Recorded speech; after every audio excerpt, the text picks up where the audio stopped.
So, good morning, everyone. It's a great pleasure to have you all here with us today. I am Thomais Plachogianni. I am a senior program and policy officer at the Mediterranean Information Office for Environment, Culture and Sustainable Development. And I will be your facilitator today for the first 2022 MPA Engage webinar series focusing on climate change related issues. I will be facilitating the session from Athens, and we are delighted to see so many participants. We are more than 100 participants from almost all Mediterranean countries, but also from some exotic or very distant countries for us, like Peru and Philippines. So welcome aboard, everyone, and we're really happy to have you with us. So this webinar series has been organized within the framework of an Interreg Med funded project. This is the Interreg Med MPA Engage project, which focuses on facilitating MPA managers to address the the emerging threat of climate change in Mediterranean marine protected areas. And this webinar series is also being co-organized with two other major projects, and this is the MPA MPA Networks, and the Amare Plus, which again are Interreg Med projects. So let's take a look at some housekeeping information. So this session is being recorded, and you will have the opportunity to ask all of your questions in the chat box, and our speakers will respond to these questions. So kindly indicate which speaker would you like to respond to your question if you want. Otherwise, we will ask them to pick and choose which questions they would like to answer. And so without further ado, I would like to welcome our two speakers for today. This is Francesca Barazetta and Juan Bueno Pardo. Francesca and Juan, are you here with us today? Hi, Tommy. Good morning. Hi there. Good morning. Lovely to see you guys. Welcome to this webinar series. We're really excited and we really look forward to hearing you. Thank you very much. Thank you. The topic of today is going to be the MPA Engage methodological approach to assess the vulnerability of MPAs to climate change. And before we kickstart the module, I would like to kindly ask you, Francesca, first, to say a couple of words about your background, your studies, and your field of expertise. So, okay. Well, thank you, Tommy, first of all, for your introduction, and thank you, everyone. Good morning, and it's a pleasure to have you all here. So my background is in natural science, and I have a master in climate change from the University of Copenhagen. My research of interest spans in understanding the human-nature interactions, applying interdisciplinary approaches in relation to climate change. And currently, I'm working in the project of MPA Engage, which is the framework of this webinar, where I'm focusing specifically in implementing the guideline for socio-ecological vulnerability assessment in marine protected areas in the Mediterranean Sea. So I hope you will enjoy the webinar today. Thank you, Francesca. I love to see you even from remotely. Yeah, from Spain. Yeah, but it's lovely to connect this way. And you, Juan, would you like to say a couple of words about you? Sure. Good morning, everyone. Thank you, Tommy. So yeah, I am a marine biologist. I am working as well in Spain. I work in the same group with Francesca here in University of Vigo in Future Oceans Lab. So yeah, I am a marine biologist, as I just said. I study in the University of Oviedo in Spain, and then my background is in theoretical ecology. I did my PhD dissertation on that, but then I moved to other different topics, and currently I am developing some risk assessments and vulnerability assessments in the framework of another big project, European project called Future Mares, where we try to apply these risk assessments actually to to assess the effect of nature-based solutions to different, so in different locations in Europe and in America as well. And yeah, that's me. Thank you, Juan. Thank you very much. So without further ado, because we don't have a lot of time in our hands, I would like to pass the floor to Francesca for the first presentation. So Francesca, the floor is yours. Thank you. So let me put my slides. Okay, so now we can start. First of all, thank you again, Tommy, and I want to welcome all of you again for being here with us today. So as Tommy briefly introduced, today we're going to focus on how to develop a socio-ecological vulnerability assessment in a marine protected area. So specifically, the topic of today will be, first of all, describing why do we need, and it's important to perform a vulnerability assessment, what are the advantages of performing one, why is it relevant? Then we will move to describe what is a socio-ecological vulnerability assessment, what is its structure, and which components make it up. Then we will focus on the steps to complete and to perform to develop a socio-ecological vulnerability assessment, specifically in a marine protected area. Then we will focus on the vulnerability assessment developed within the MPA Engage project, the framework that we implemented. And finally, we will dig more into the impacts of the results. So what do the results of the vulnerability assessment provide us? What are the information? How can we use these results to implement and improve the management of the marine protected area?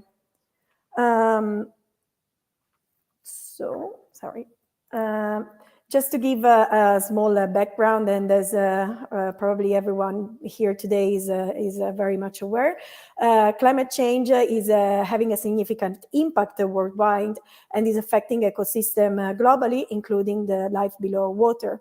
And between the impacts that we see in the oceans are the increasing of temperature, ocean acidification, or sea level rise, among others. And this is having an impact on the biodiversity found in this ecosystem.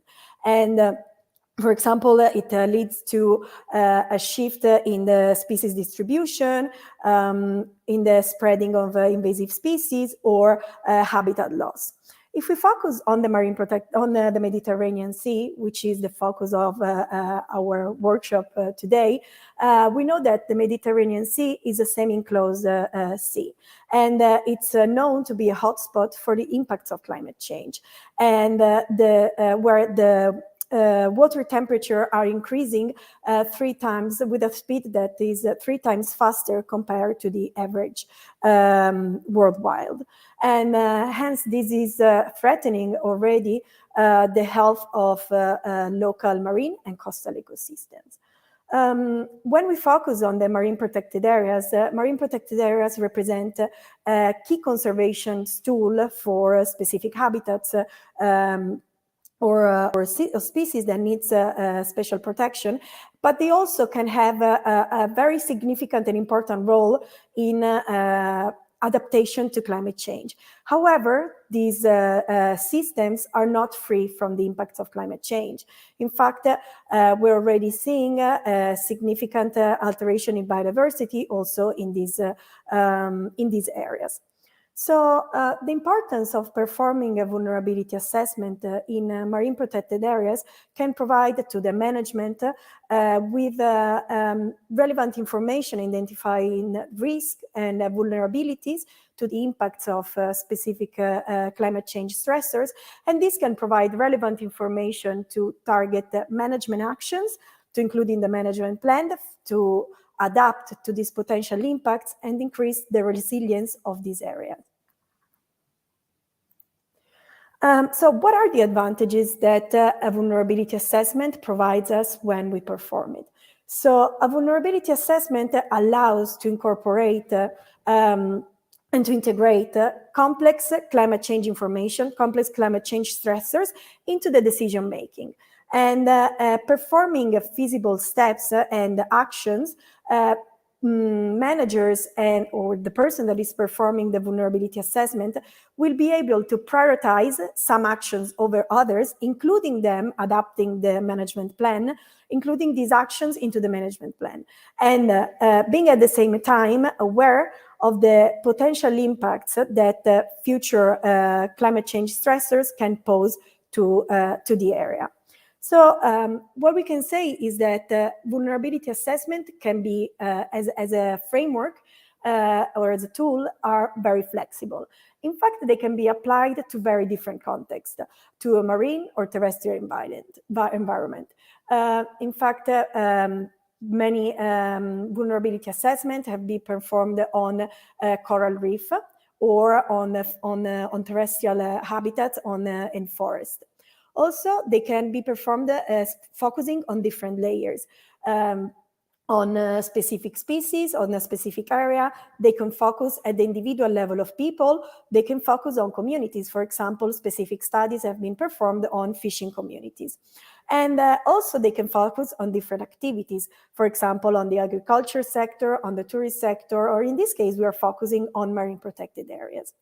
Then the vulnerability assessment are also adjustable to scales. So they can be performed on a global level. So an example could be the performance of vulnerability assessment in the context of fisheries at the global level, or at the country or regional level, finally getting until the community level. What is important to stress is that when we decide to focus on a specific area and apply the vulnerability assessment, these results can be compared across different areas. Then the vulnerability assessment can also be adapted to the data availability that we have and also to the time frame. In fact, if a manager or who's performing the vulnerability assessment has a limited amount of time to dedicate to the activity, rapid vulnerability assessment are suggested, and these many times imply and are based on expert knowledge and stakeholders' knowledge. However, when a longer amount of time is available and a more consistent data collection can be performed, a full vulnerability assessment can be done. Finally, but last but not least, the vulnerability assessment is also very useful for decision making, as we said before. In fact, they provide very useful and easy and visual and easy to understand results that can help the management of the MPA and the decision making to assist in the adaptation of the planning of the area. So what can a manager of a marine protected area or a person performing a sociological vulnerability assessment, what can you expect to obtain from performing it? And what are the outputs?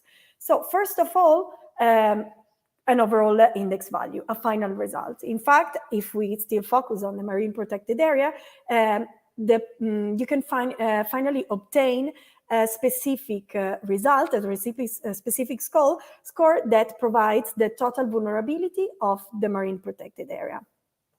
Also, if the vulnerability assessment is performed throughout time on a yearly or 2-year basis, a trend can also be created to compare the level of vulnerability over time, if it has been decreasing or increasing. But however, this also, we need to keep in mind that involves a constant data collection to update the data that are used to populate the vulnerability assessment.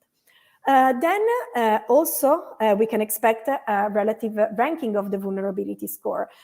In fact, if we are evaluating or assessing a series or different habitats or species of a specific area, we can rank from the least vulnerable to the highest vulnerable species that we are assessing. Hence, we can also understand which species needs special attention and action, maybe over others. Finally, the vulnerability assessment can be spatially explicit. So if it's performed on a specific area, on a map, in the different map, the different areas can be highlighted with the different colors corresponding to the different level of vulnerability. Whereas usually red is corresponded to a high vulnerability and green corresponds to a low vulnerability, so that the different area can be compared between each other based on the level of vulnerability.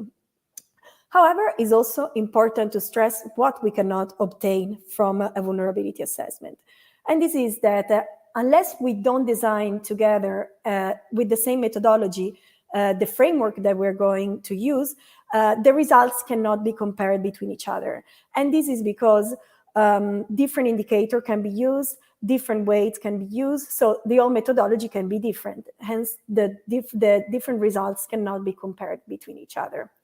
Also, when a socioecological vulnerability assessment is performed over time, we need to keep in mind that this requires a lot of effort, working effort, because a constant data collection is also required.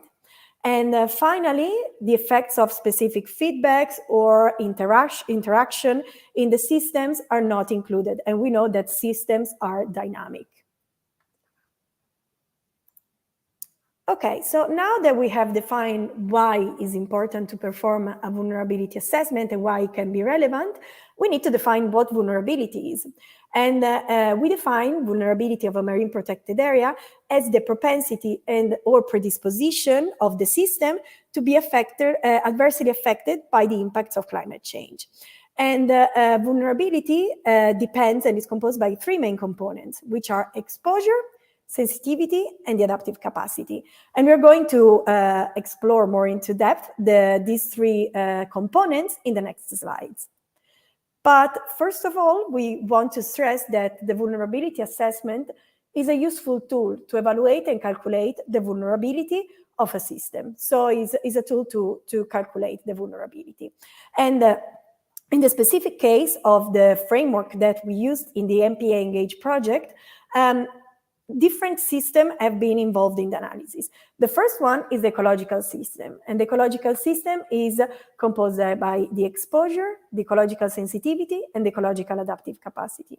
And then it includes the social system, which includes the ecological vulnerability, the social sensitivity, and the social adaptive capacity.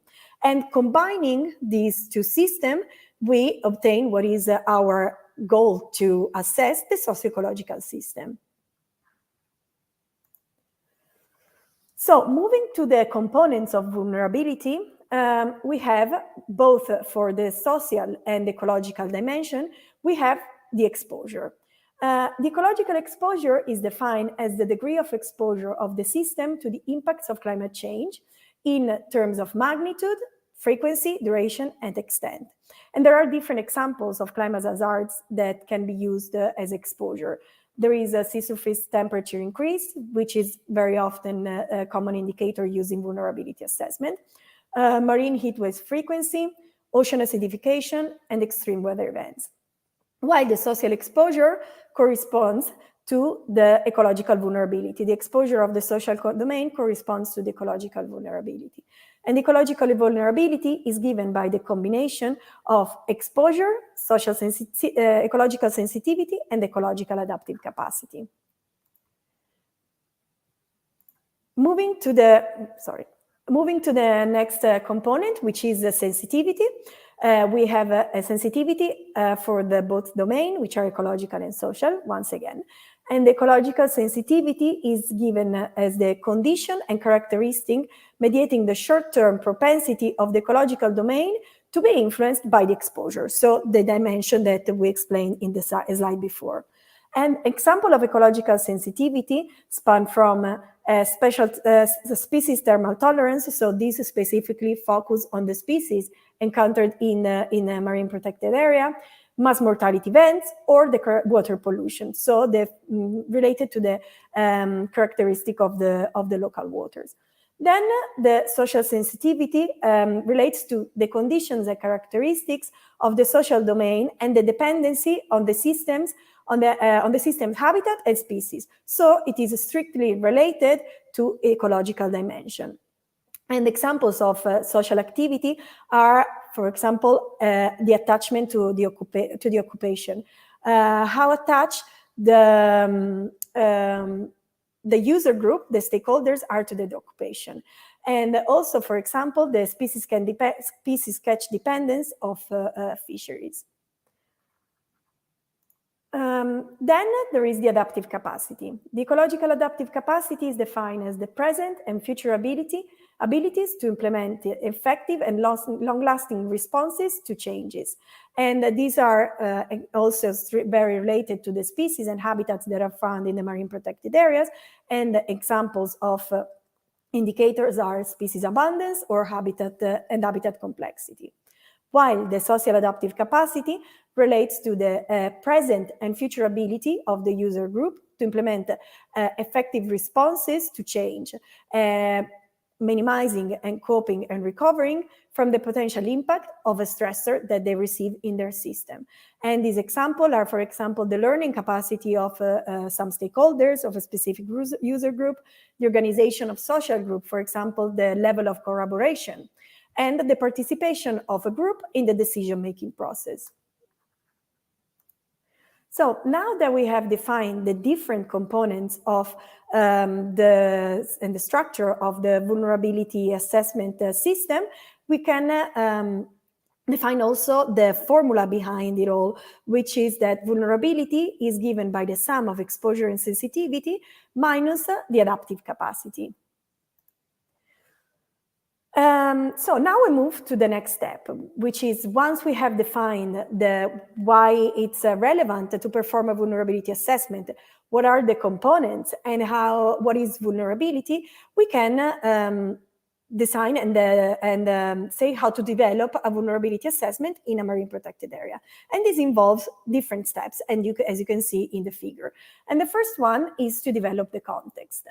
So specifically in the context of MPA and MPA Engage, we know that in marine protected area, all natural resource and in general natural resources are embedded in complex sociological system, and the components and the layers of these sociological systems interact constantly with each other, and these constant interactions can be measured as a vulnerability to climate change, for example, and this is what we're doing within this project.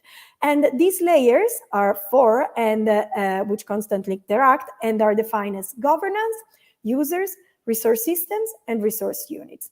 So according to the framework that we have developed and that we're going to propose you during this webinar, we propose to understand marine protected area as a socio-ecological system. And this is relevant because considering as a socio-ecological system, we can cover all the complexity that involves a marine protected area as a system.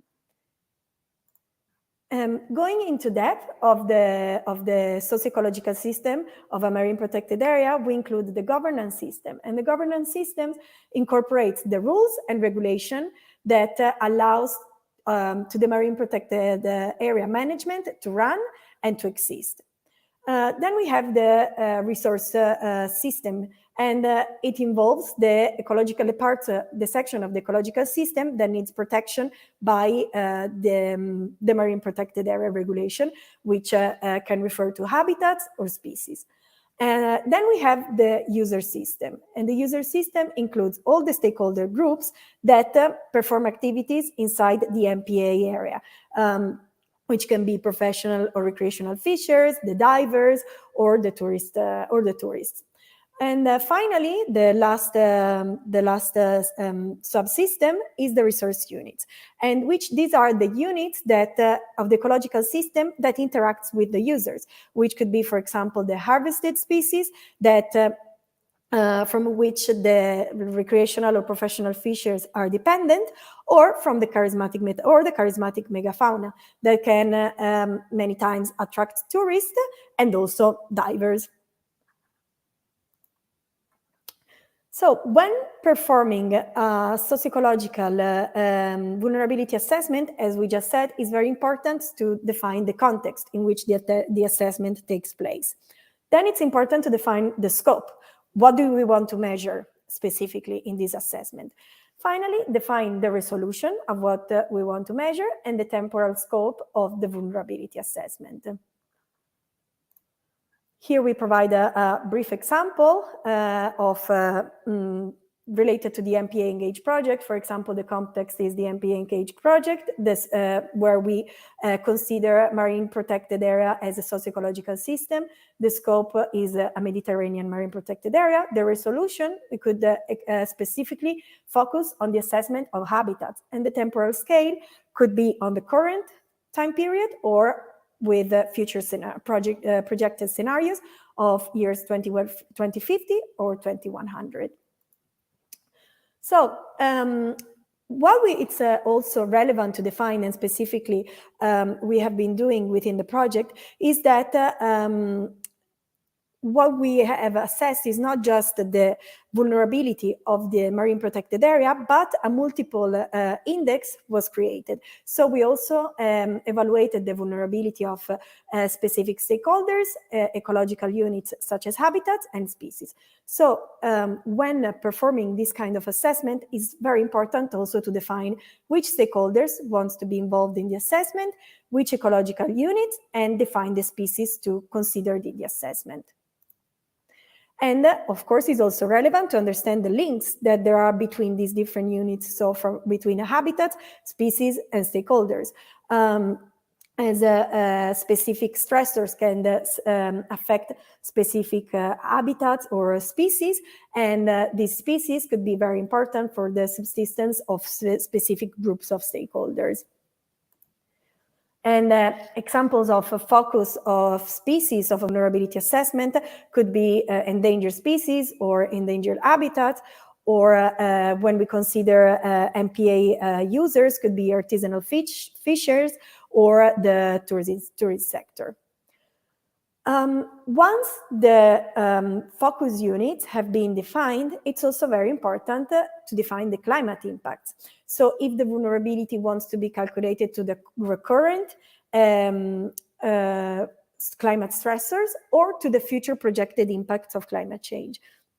To do so, it's very important to know which information about climate change hazard are available for the area. So which data can we gather or can we can obtain. And in order, to understand that, so it's also important to understand which climate impacts are considered more relevant in a specific area. And it's a good practice also to inform yourself about previous vulnerability assessment that have been performed in the area in order to have a more holistic understanding of what has been evaluated previously, relevant indicators, and the level of vulnerability, and relevant information that can be important for the assessment that you're going to implement. Specifically in the MPA Engage project, we focused on two climate change stressors, which are sea surface temperature increase and marine heat waves. The habitats selected were the Posidonia oceanica, also other seagrass meadows were included, the infralittoral rocky bottoms with macroalgae, the coralligenous habitat, and marine caves. These habitats were selected specifically because they are in common with another activity of the project, which is the monitoring activity, in order to work in parallel with the two activities.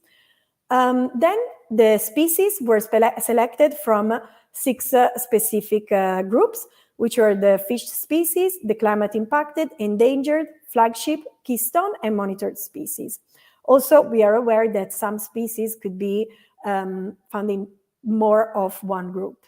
And finally, the users selected were the professional and recreational fishers, the diving sector, and the nautical activities, and the tourist sector.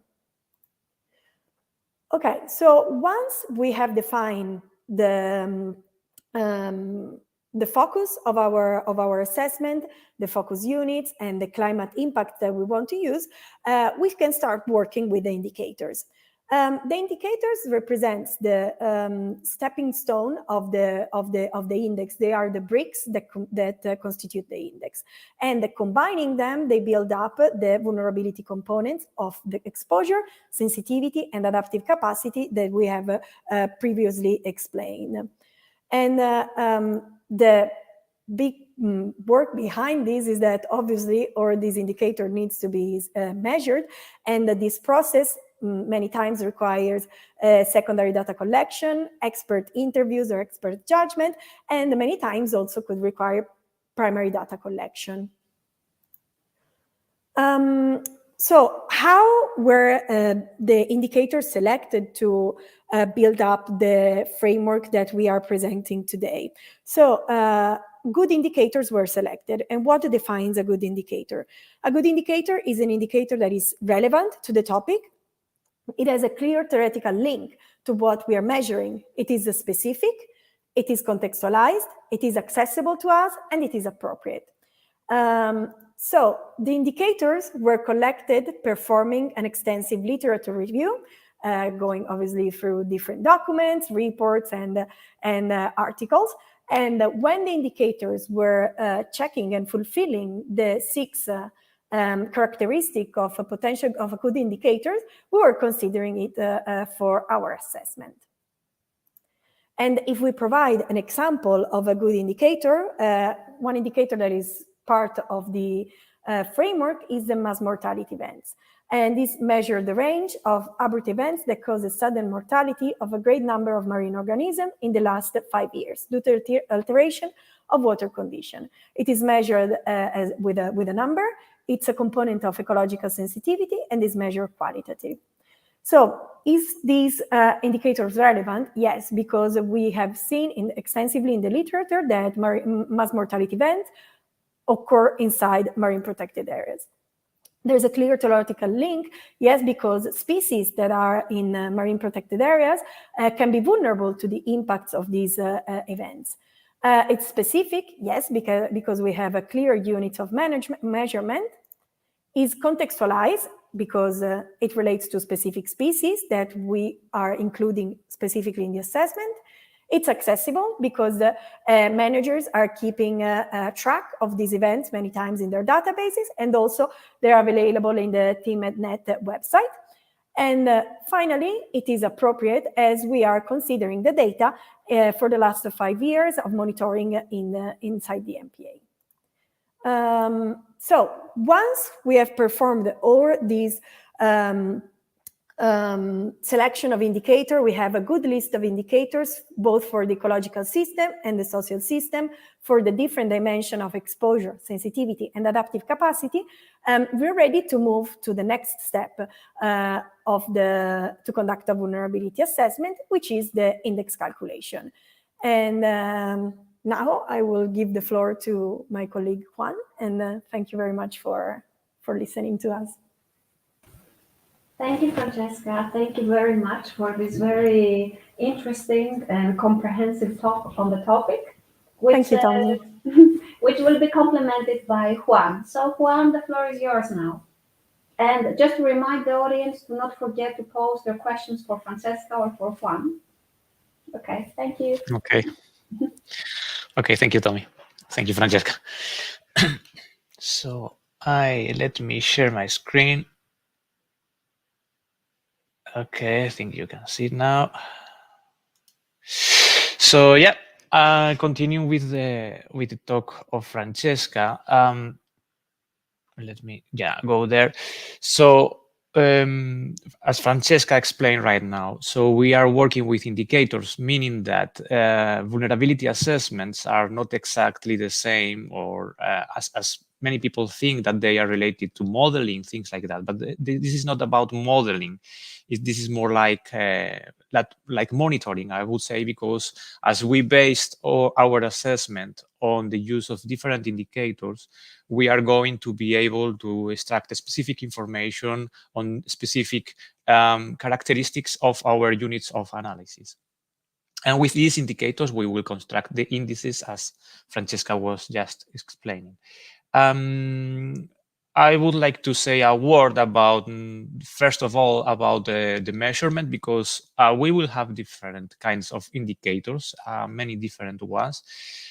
First of all, because we are talking about a social ecological vulnerability assessment, so we will have to gather data on the social aspect of our our system and on the ecological aspect of our system.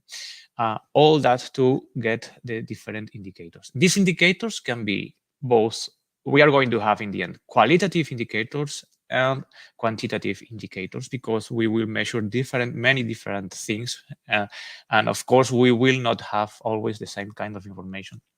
The qualitative indicators will have values such as high, medium, low, etc., or can be also yes, no, doesn't matter. The quantitative obviously will have numeric values, and these are sometimes more obvious to us, but we will work with both types. From where are we going to get the data? So we will manage different sources. Of course, we can have in our MPA or wherever we are working, we will have primary data. We can have we can make questionnaires on the field. We can make interviews. We can conduct different field work, like to monitoring different aspects of our system. But sometimes we will have to go to see what have been published before and use already published data, both from articles, from own databases that we could have in our MPA, or reports, more local stuff. Sometimes we need to, well, we need to go to find the data, which is not always so obvious now that we have it. About the primary data collection, well, I said already, we can have at the level of our MPA, we can have different monitoring systems, things like that. We can also consult different scientists or even experts that maybe we are not very specialized in our local patch or in our area, but maybe they know well the species in question or the habitat we are trying to estimate. So they are experts on that, and with some background, we can explain them the different context that we are working with, and they can provide us good their expertise and their opinion. And many times we can go. I guess you can see my mouse in the presentation, but we can go also to consult stakeholders, which in the same way they can be at different scales. They don't need to be always very local, but if so, that will be preferable. But I mean, we need to see what is at our disposal to try to get the best information. Something that is very used in this kind of approaches to stakeholders or to experts sometimes, not always, but you can try to use this kind of Likert scales, so they can provide more specifically for the qualitative indicators. They can provide like their opinion, and then you can, when you are consulting more than one different stakeholders or different experts, you can manipulate their opinion to get a single value for your indicator using this kind of approach. Is quite useful.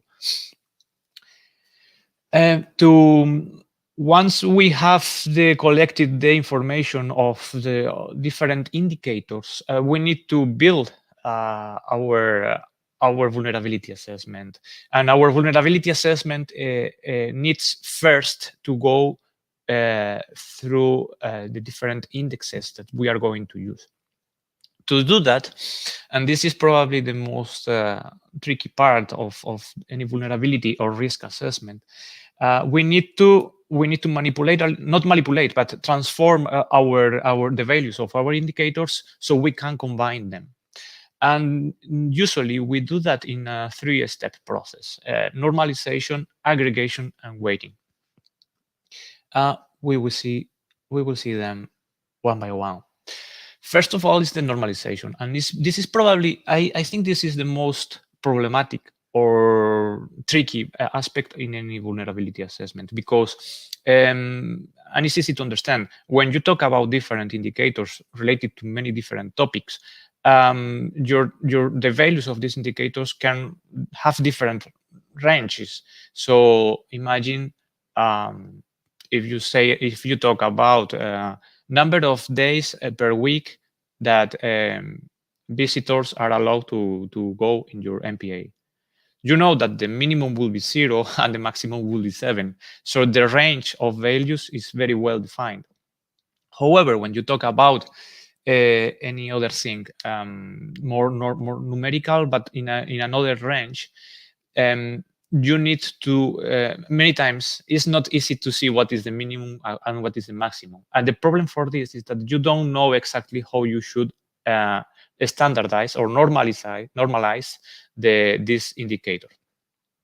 To normalize any range, any indicator, we follow this formula here. This is in green I put here the general formula that you can use to normalize between any range. We used to do it between 0 and 1, but this is not mandatory. You can normalize between any other range, between 2 and 1, or between 1 and 10, whatever you need in any specific moment. But the most usual thing in vulnerability assessments is to normalize between 0 and 1. So you apply just this equation, where this here will be the number, the value of your indicator, min will be, in this case, will be 0, and x max will be, in this case, 1, because we are normalizing between 0 and 1. What we achieve when we apply this, that you take all your indicators to values between 0 and 1, where 0 is the minimum and 1 is the maximum, obviously. And this allows you to compare all your indicators, whatever is their normal range. This is the problem. This is a problem sometimes, as I said before, because in some cases, you don't know exactly what is your maximum and your minimum.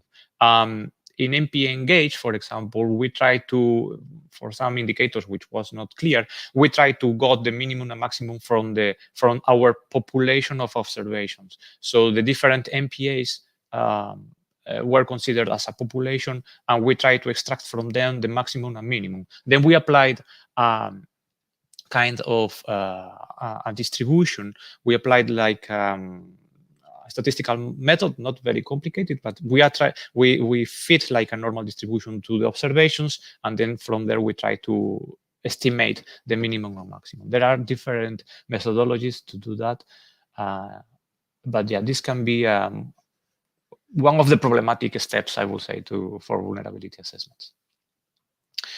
Yeah, this is what I just mentioned, that we use the population of the observations of the MPAs in the Mediterranean. We can normalize as well qualitative indicators. I was referring more to numerical ones, but you can also do that with qualitative indicators if you transform them before to numerical values. So you can assume like something like that, no? Very low when you have a categorical indicator, no? And you have the value of this indicator is very low, so you transform it to 1. And then you transform low to 2, etc. And in this way, you can try to normalize in the end your indicator to 0 and 1. Also, you can in this way make averages or manipulate your indicators if you need that, using the numerical transformation. Okay, so once we have transformed all our indicators between 0 and 1, all of them can be combined and aggregated. And this is the next step in the vulnerability assessment. Francesca already talked about this, no? So we have different levels of aggregation of our indicators. The first one is the indicator itself. So it's the unit of data collected or measured qualitatively or quantitatively. Then when we aggregate them, the next step is the component, which is made by the combination of the different indicators related to the same issue or topic. And then in the end, we have the dimensions. As Francesca explained, we have exposure, sensitivity, and adaptive capacity. And in our case, we have this twice, because we have the ecological dimensions and the social dimensions that in the end combine to get the vulnerability, the overall vulnerability of our system. This is other way to show it. Here up, you can see. So this level are the different indicators. This is just an example. It's not the entire schematic, but it's for you to understand how this is built up. So we have many different indicators which aggregate in the end. You see, for example, this block here is aggregated to make this component, which is one of the intermediate steps. In this case, human use pressure. Then we have different factors, which is the next step. So non-climate stressors and ecological status. And all this is made to is build up to construct, to build the ecological sensitivity. Is just an example, no? And all these indicators, each one of these, pollution, salinity, oxygen levels, and risk of invasive species, everything needs to be always, that's why I put here this equation. They need to be always normalized between 0 and 1, usually between 0 and 1. Francesca already showed that, but anyway, I repeat it because here to stress, I wanted to stress that when we talk about exposure, ecological sensitivity, ecological adaptive capacity, we are talking about the dimensions. So coming back to the previous slide, the ecological sensitivity in this way, but behind all these three we are watching here is all this structure of indicators behind from where the information is coming. This is adapted from the work of Sinner et al. It's a paper published in PLOS One, if I don't remember bad.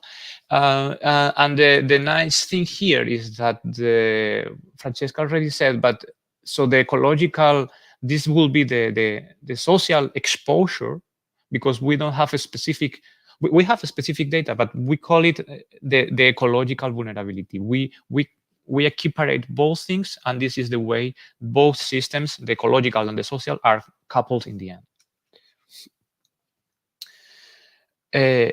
Yeah, it's important to mention that we need to be careful when we normalize the indicators to always follow the same direction, because sometimes, especially when we talk about adaptive capacity, for example, the sign of the adaptive capacity is negative when we talk about vulnerability. So we need to keep this in mind to not make a mistake, because sometimes when you normalize the adaptive capacity between 0 and 1, you need to take in mind that the sign is reversed. So when you calculate the final vulnerability, you need to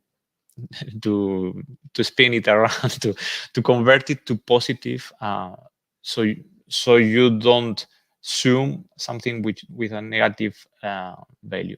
This is just a comment. It's probably not very relevant for us right now. There are different methods have been applied, different methods to aggregate the indicators. So when you have normalized them, then you can follow different ways. And here in the work of Gan et al. And collaborators in 2017, and they analyzed what have been the main methodologies to aggregate indicators. The most typical one is the normal aggregation. So when you have all your indicators between 0 and 1, you just sum the different values. Imagine that you want to build the sensitivity of your system, and you have 10 indicators. You sum all of them, and then in the end you will have a value, the value of the entire sensitivity. This value of the entire sensitivity should be in the end also normalized between 0 and 1, because then you are going to aggregate the sensitivity with the exposure and the adaptive capacity. So everything needs to be normalized between 0 and 1. The indicators, but also the dimensions. And you can do that zooming. Also, you can maybe multiply or apply other different methodologies. I would suggest in many cases, the best option is probably to aggregate and then to normalize back to 0 and 1. The issue of weighting the indicators is also, we need to keep in mind that we can do that. It's also very interesting. It's also a bit dangerous because you can introduce important subjectivities to your vulnerability assessment. So, and that's why so basically weighting, I mean, I didn't explain it, is that you can weight more one indicator, or you can weight more some of the intermediate steps between the indicators and the dimensions, or even you could probably give more weight to some of the dimensions. I have never seen that. The dimensions are always weighted the same.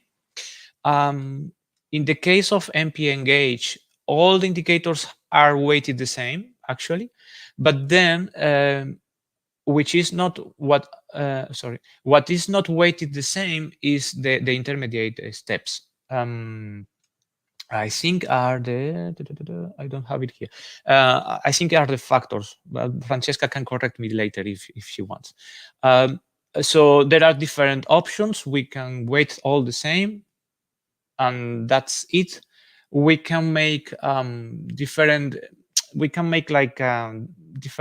statistical, analyze the statistical characteristics of the indicators. So probably they are more normalized, or they follow normal distributions, or we can try to analyze which of them are more appropriate, so they meet some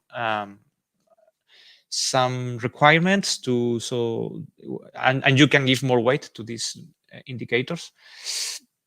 Or you can do that also based on public or in expert opinion, which I think is a very nice solution, because when you ask experts, especially if they are local experts and they know well your system, they can provide very sound advice about the weights of the indicators. So yeah, this is a good option. And yeah, when you do the weights, you need to do that when you aggregate the indicators. You need to keep in mind the different weights, because you take the values which are normalized, as I said before, and then you need to include the weights, and all this will in the end give you the aggregated value of your next level indicator, factor, or dimension. Okay. Yeah, that's what I was looking for before. So in the case of MP-Engage, the indicators and dimensions have been given the weight of 1. So all of them have been to take the same weight. So, and for both the ecological and social components, 4 experts evaluated each level of contribution of the components. To make clear what I am talking about, we are talking here about the components. This is what I said before. So in this step here is where we introduce the different weights. All the indicators had the same weight, all the dimensions the same weight, but we introduced here the opinion of those experts to make it happen a little differently. No? Okay. And this is what we want here.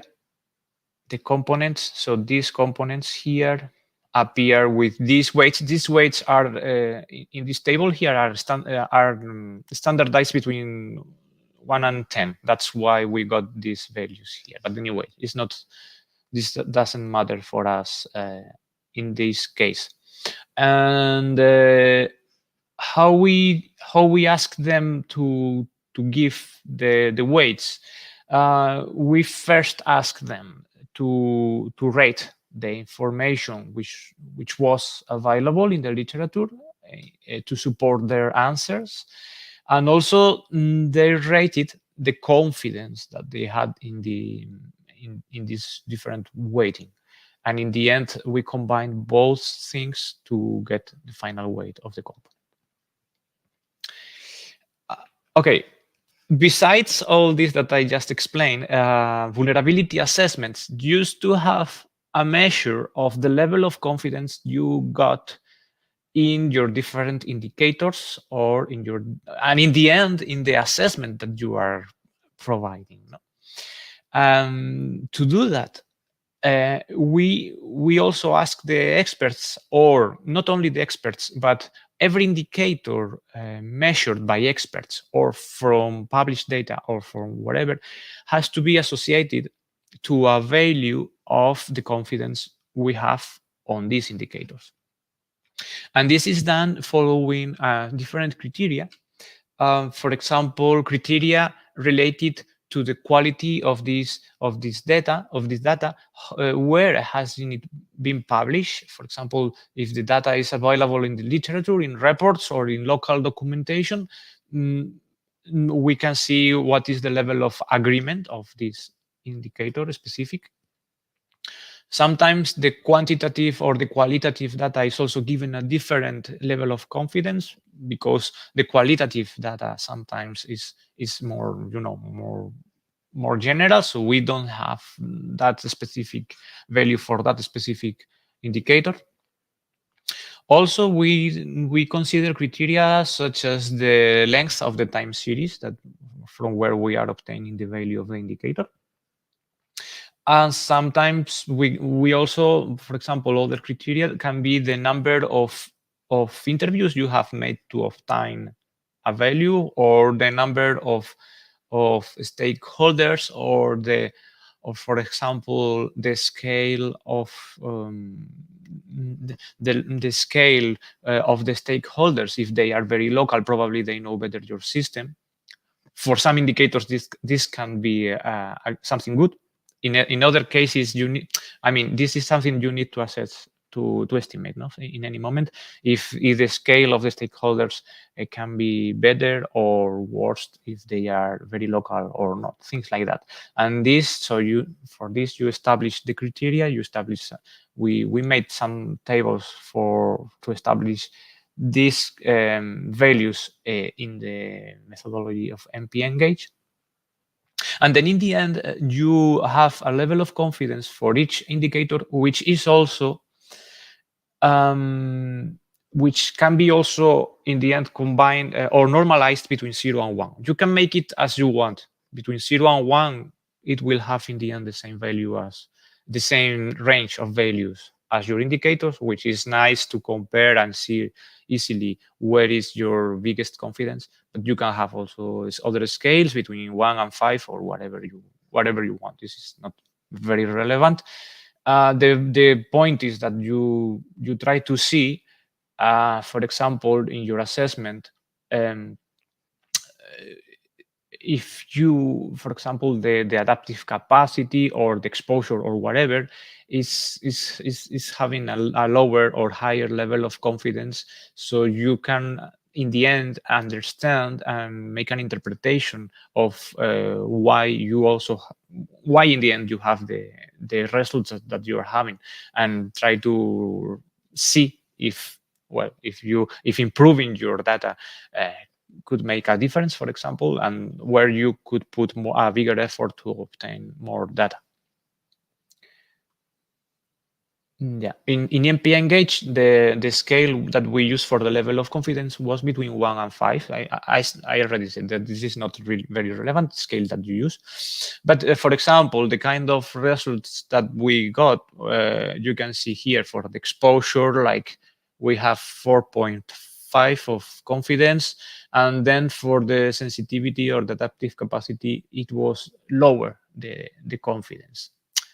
This is probably related because the data of the exposure many times is coming from modeling. So we have models, we know what is going to happen, or we can have a quite good idea of what is going to happen with the temperature, for example, but we don't know exactly some aspects related to the adaptive capacity, which are more difficult to estimate. They are more related to other kinds of social aspects of your MPA, what is going to happen with tourism, what is going to happen with different aspects, which are not sometimes so easy to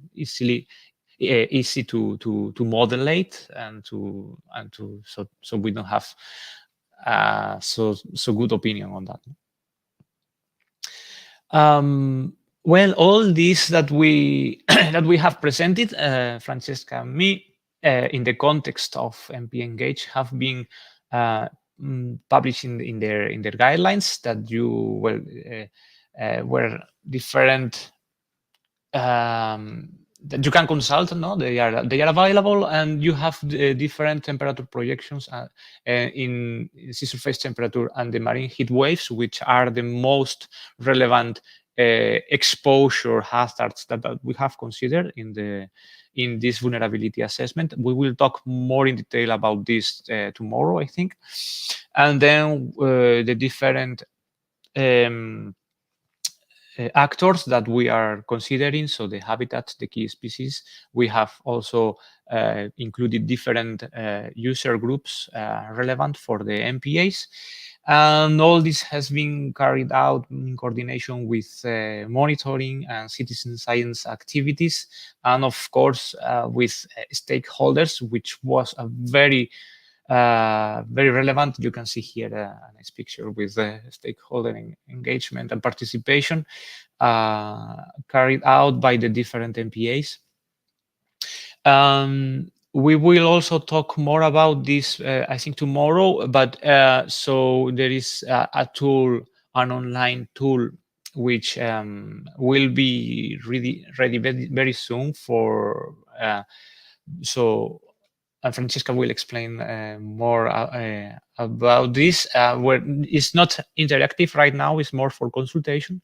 The link is here. I think we can also share it in the chat if needed, or if someone is interested on having a look. Even if this is not exactly the final version of it. And in the end, just to finish my presentation, Francesca already mentioned this, but I would like to stress how the results, what is the nice impact of what can we use our results for in the end in our vulnerability assessment. So probably the ranking of the most or less vulnerable ecosystem components of our system is the first idea that the first result that we obtain from the vulnerability assessment. So why is the eel more vulnerable to climate change than the sea bass? Things like that. You make a rank, and this is very nice because you start to obtain patterns, and you start to understand things that probably were not so obvious before you started your assessment. Then the information of the resource allocation, so how you can do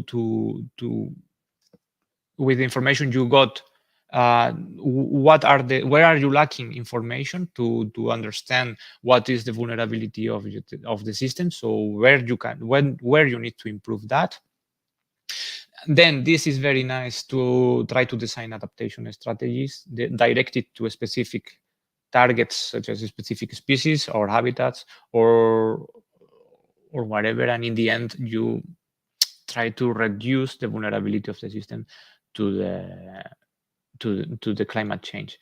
This, as I said before, I am working now in another project called Future Mares, where we try to all this is conducted to, in the end, try to see how the different nature-based solutions, when you apply them, how you can lower the vulnerability of your system. And this, so you see, you can, this kind of structure can be very helpful in the field of decision making, things like that. Finally, the takeaway messages. So the social ecological vulnerability assessment is a very useful tool to evaluate the vulnerability of a system, wherever it considers species, habitats, users, ecosystem services as well. You can even try to apply to it. The framework can be adapted to very different contexts and scales, I will say. It provides the foundations to implement different adaptation strategies, as we are stressing where are the main vulnerabilities of the system, what are the most vulnerable species or whatever. And in the end, we can define, using this tool, the context and focus units and the different climate impacts. We can also target them and see where are they. No? And I think, yeah, that's it from my side. Thank you. Thank you for listening. And that's it. Thank you, Juan. Thank you very much for this interesting presentation and for wrapping it up in this with the take-home messages. So I think that we have concluded the round of talks. Also, Francesca, you're here, right? Okay. Yes, I'm here. Here we are all together. Perfect. And so I think now is the time to have a look at the questions that we received from the floor. I think we got one question at some point from Joanna, if I remember correctly. And the question was, could a vulnerability assessment be compared to an environmental impact assessment? Who would like to answer that? I can take that. Okay, Juan, go ahead. So thank you, Joanna, for your question. So let me, yeah, could a vulnerability assessment be compared to an environmental impact assessment? Yeah, there are different approaches to vulnerability and risk assessment. There are different methodologies. I don't know exactly what Joanna means with environmental impact assessment, but I suggest, I mean, what we try to do is to follow the IPCC methodology and structure. The IPCC has published first in 2004. They published their first vulnerability assessment approach, where they is more or less the beginning of all this framework of vulnerability. I have to say that the own IPCC has changed the way they perform this kind of things. So they have moved the paradigm from the vulnerability assessment to risk assessment. So they changed the nomenclature, they changed the approach, how they do all this. And we are applied in MP Engage, we apply the first approach, which was about vulnerability. Other projects are more into risk assessment. There are the differences are in nomenclature, but also in the way you combine the different indicators. Because for example, the dimensions were restructured and redefined. Like the exposure is not exactly the same when we talk about risk assessment and vulnerability assessment. They say they use the same term, exposure, but they don't exactly refer to the same thing. So the definition has changed. In any case, summarizing, yeah, it can be compared. Answering to the question of Joanna, it can be compared. It's very similar, but I would suggest to follow the IPCC nomenclature and publications in this case, if possible. Okay, thank you, Juan. Francesca, is it something that you would like to add to this? Yeah. I can Okay. I can just briefly add something that, as Juan was saying, and as we were saying at the beginning of the presentation, that when we use vulnerability assessment, also it's hard to say when we can compare, because framework can differ. So if we're using specific indicators to evaluate something, we cannot really compare it to something where we're using different indicators. But definitely, as Juan was said, I don't know what we really mean with what Joanna is specifically meaning with the environmental impact assessment, but they could be complementary, because definitely relevant information can be carried by the two assessments, so they can definitely be complementary between each other. Thank you. So let's move on now to another question that we got. And this question reads as follows. Why did you decide to weight all indicators in the same way? I can take this one. So we decided to weight all the indicators the same weight, and instead to weight the components, because the vulnerability assessment that we developed in the MPA Engage framework has more than 80 indicators. So it's a very consistent number of indicators. And these indicators are combined in different components. So in order to ease the process, we consider that measuring the components, since the measurement of components required involvement of experts' judgment. So we consider that it was more feasible to do it at the component level instead of the indicators, considering the indicators are part of the components itself. So we are still considering their importance within the component weight. Okay. And I don't see any other question from the audience. However, I have a couple of questions for you. So first of all, I would like to ask you whether you have already applied this methodology in some other place, and if yes, what has been the main result? Okay, so the sociological vulnerability assessment that we have implemented in the MPA Engage project has been already implemented in 7 partner MPAs that are participants in the project. So these are the pilot MPAs that with which we already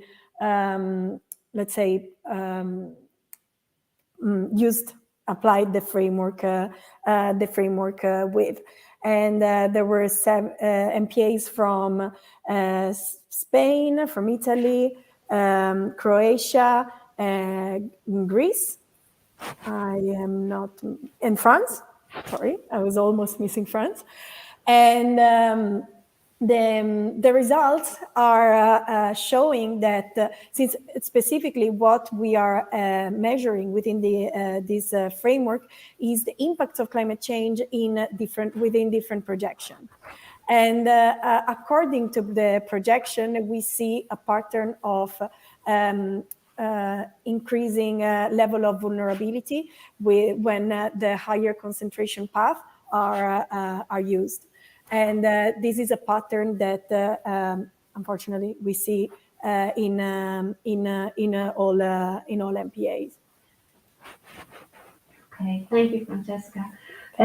Actually, there was a question about a formula. I think that this refers to Juan's presentation. If there was a misspelling or a mistake in a formula, X max minus X max. I don't know.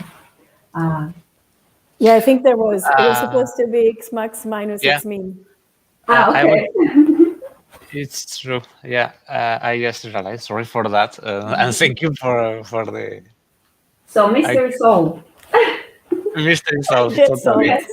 There was a mistake actually. Yeah. So in the denominator of the formula, it should be X max minus X min. Okay. Thank you, Marina. So another question. Can vulnerability assessments be standardized for all Mediterranean marine protected areas? What would you say to that? I didn't hear that well. Sorry, can you repeat? The question was whether vulnerability assessments can be standardized. Okay. Yeah. I can answer you to that if you want, Francesca. Yeah, sure. Standardizing vulnerability assessments is one of the biggest issues in vulnerability assessments because there are many different methodologies. Of course, when you have you can build up your methodology assessment, your vulnerability assessment.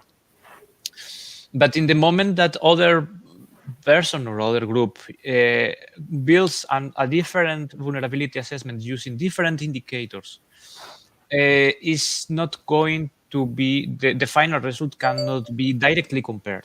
And this is one of the biggest issues of vulnerability assessment. Also, it's very difficult to measure, to try to obtain universal indicators that can be applied to embed in any kind of MPA, or imagine MPAs in America. I mean, I am just stressing the differences, no? But imagine when you talk about America and Europe, or Latin America and Europe, when you try to combine, for example, the use, the tourism, the stress of the tourism, the stress of the. So how you do to universalize these indicators is very difficult. We are trying to do that. I mean, there are have been attempts to do that with better or worse results. But yeah, it can be done, but I would say that it's very difficult. Okay.